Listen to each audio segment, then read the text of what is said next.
అందరికీ నమస్తే. మనస్సు అంటే ఒక ఆలోచనల పుట్ట. చంచలత్వం అనేది మనసు యొక్క స్వభావం. అది ఎంతసేపు ఇంద్రియ విషయాల సుఖాల మీదకి, గత స్మృతులలోకి ఎక్కడెక్కడికో పరుగులు తీస్తూనే ఉంటుంది. మరి ఇటువంటి మనసును నియంత్రించడానికి భగవానుడు ఏమని చెప్పాడో చూద్దాం.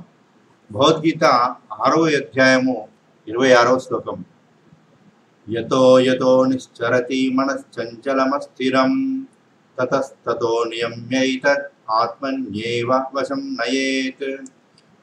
మరి దీని యొక్క భావాన్ని గ్రహిద్దాం.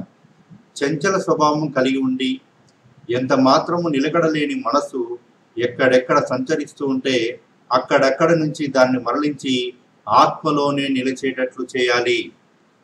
దీని యొక్క సంపూర్ణ వివరణ గ్రహిద్దాం. మనసు అనేది ఆలోచనల పుట్ట. చంచలత్వం దాని యొక్క మౌలిక స్వభావం. అది ఎంతసేపు ఇంద్రియ విషయ సుఖాల మీదికి, గత స్మృతులలోకి ఎక్కడెక్కడికో పరుగులు తీస్తూనే ఉంటుంది. అటువంటి దానిని ఆత్మలో స్థితమయ్యేటట్టు చెయ్యాలంటే ఉన్న గొప్ప ఉపాయం శ్వాస మీద ధ్యాస. మనలో జరుగుతున్న శ్వాసను గమనిస్తూ గమనిస్తూ గమనిస్తూ ఉండాలి.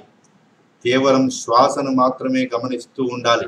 అయితే మనసు శ్వాసను గమనించడం మానేసి దాని సహజ అలవాటు ప్రకారం ఎక్కడికో ఏదో ఆలోచనలకు వెళ్ళిపోతూనే ఉంటుంది. వెంటనే దాన్ని అక్కడి నుంచి వెనకకు తీసుకువచ్చి మళ్ళీ మళ్ళీ శ్వాసనే గమనింపచేయాలి. మనసు ఎన్నిసార్లు ఎక్కడెక్కడికి పోతున్నా అన్నిసార్లు అక్కడెక్కడ నుంచి తీసుకువచ్చి శ్వాసనే గమనించేటట్లు చేయాలి. ఆ విధంగా చేస్తూనే ఉండాలి. ఇదే మనం చేయవలసిన సాధన. ధ్యాన సాధన, యోగ సాధన, ధ్యాన యోగ సాధన.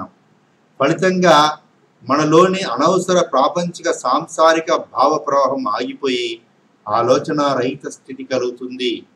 అంటే మనసు నశిస్తుందన్నమాట. మనసు నశించినప్పుడు ఆత్మ పదార్థం అన్నది అనుభూతికి వస్తుంది. సహజంగా మన మనసు అనేది చంచలత్వం కలిగి ఉంటుంది. అది అటు ఇటు ప్రవహిస్తూనే ఉంటుంది. మరి దాన్ని మన ఆత్మలో స్థితం చేయాలంటే, మన స్వాధీనంలో చేసుకోవాలంటే మన శ్వాస మీద ధ్యాస పదే పదే ఉంచడం ద్వారా మనసు అనేది అణగారుతుంది, నిశ్చలమవుతుంది, నిర్మలమవుతుంది, మరి శూన్యమవుతుంది.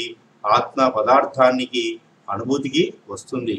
మరి ఇంత గొప్ప జ్ఞానాన్ని ఇచ్చిన శ్రీకృష్ణ భగవానుడికి, వేద వ్యాస వారికి, గణపతి భగవానుడికి, మరి వివరణించిన బ్రహ్మర్షి పత్రిజీకి, గురువులకి, గురు పరంపరకి అందరికీ నమస్కరిస్తూ థ్యాంక్ యూ.